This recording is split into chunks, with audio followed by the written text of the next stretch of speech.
Want help to grow your business? Download BRiN, the world's first business advisor in your pocket. To find out more, visit BRiN.ai or search the App Store today.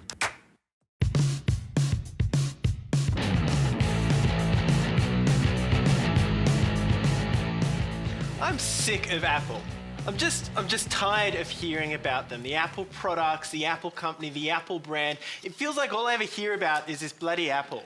Now, why am I sick of it? Because frankly, $1 trillion company is not a good place to start looking for advice or a success that you can model if you actually want your marketing to work. Now, if you have the budget of Apple, you're watching the wrong show. If you're a challenger business looking to outsmart your competitors, you are watching exactly the right show, because this is an Apple-free zone, and we're going to make sure that all the case studies and examples we give today are going to be practical for businesses that are actually looking to outsmart their competitors.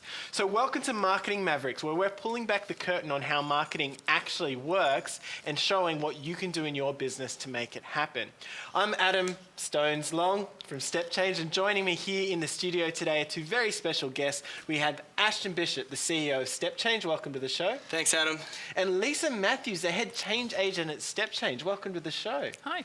Fantastic. So the two joining us today are from a company called Step Change, who sit at the intersection of strategy and creativity. Ashton, as the CEO, has been running the business for nearly 7 years now. And in that time, how many businesses have you worked with? Well, we work with anywhere over 100 businesses a year, Adam. So, yeah, that's well over 500 businesses over that time as we've grown over the years. Excellent. And Lisa is one of the few marketers I've come across that has actually worked across no fewer than 5 countries and found her messages and her marketing landing in each one that she works with. Lisa, what is your career highlights? Well, I'd have to say working for Step Change. Correct answer. Well done. Well, we can get into it today. So with the guests we've got, we're going to have a look across the 3 challenges that where people really get stuck with their marketing. Because let's face it, marketing is frustrating. We're told we have to do it. We're told there's many ways to do it. And then when we actually put an ad, well, most of them don't actually land. So marketing is frustrating. We're going to have a look at how you actually do it in a way that's not frustrating, but actually gets you results, because there are repeatable frameworks and models that Ash and Lisa are bringing to the show today that we're going to have a look at.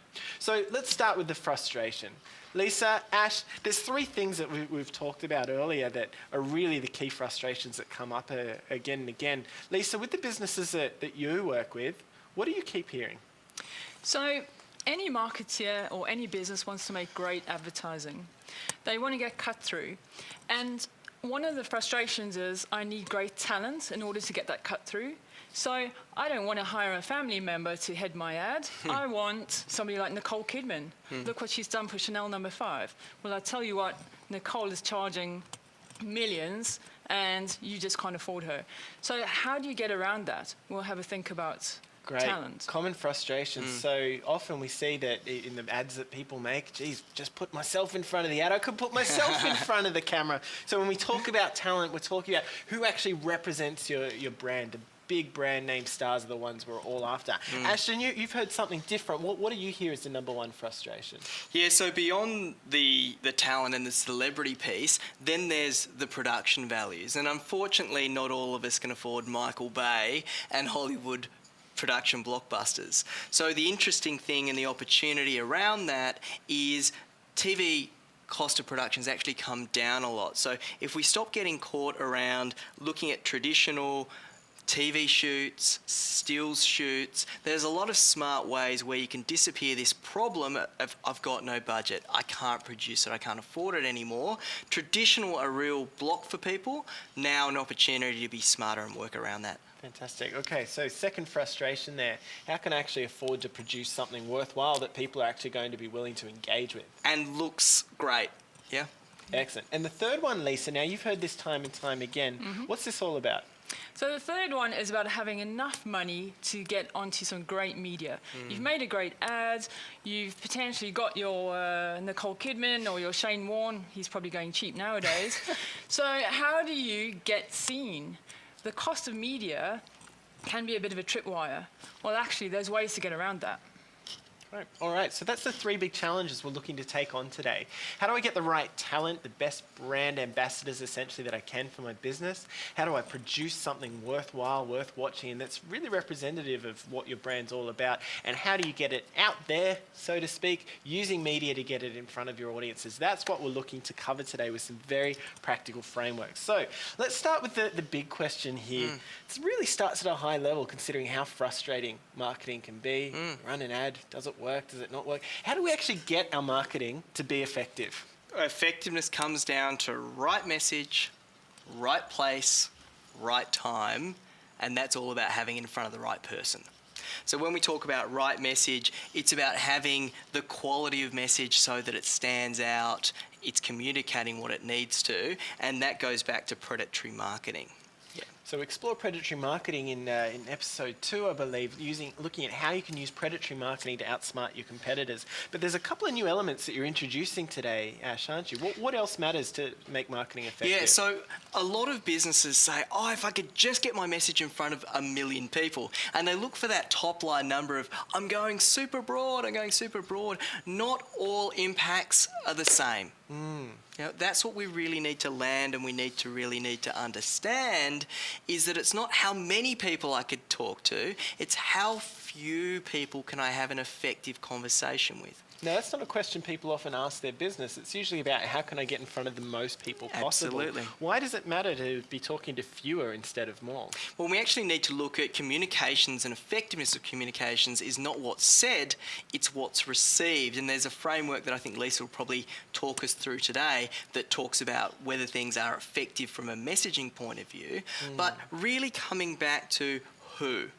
And if we go right person at the right time, the right place, that then goes to, are we communicating? And then the thing that most people forget is the frequency.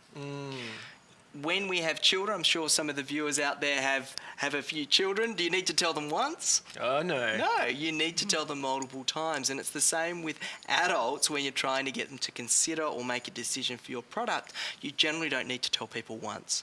You need to tell them anywhere from 3 to as much as 13 times. So what we do is we figure out how many times do we need to tell people, and then we work back from there. Right, so we need to look at the frequency required to actually make your message effective, because one exposure is rarely enough.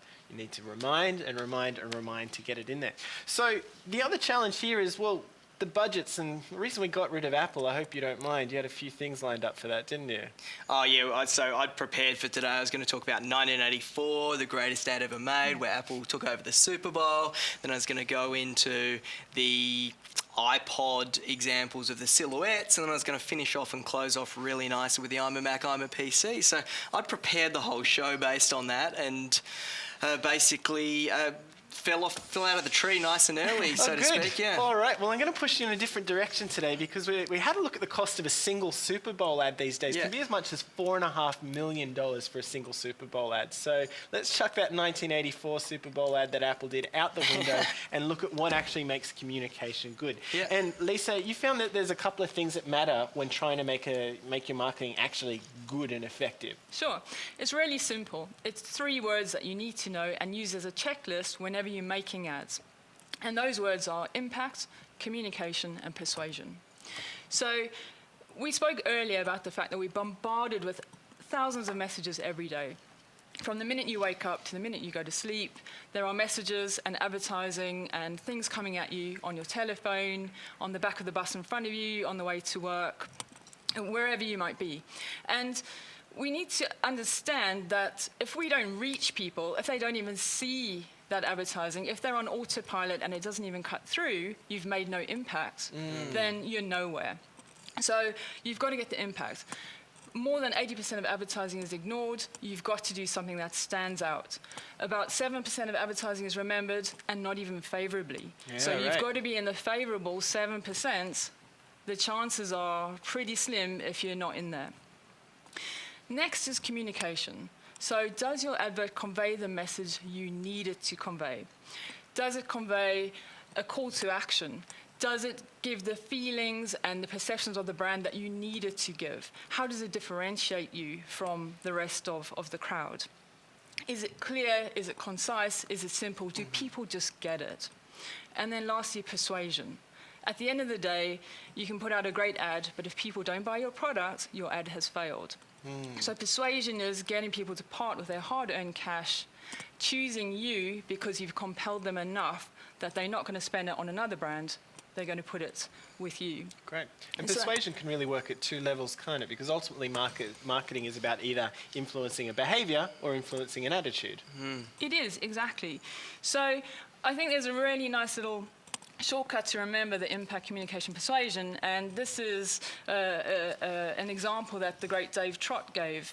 And he talks about impact being, Adam, I got your attention You there. just did. Yeah? Communication, Adam, will you make me some tea, please? I get I've that. told you what I want. And then lastly, persuasion. Adam, if you make me some tea, I'll take the trash out.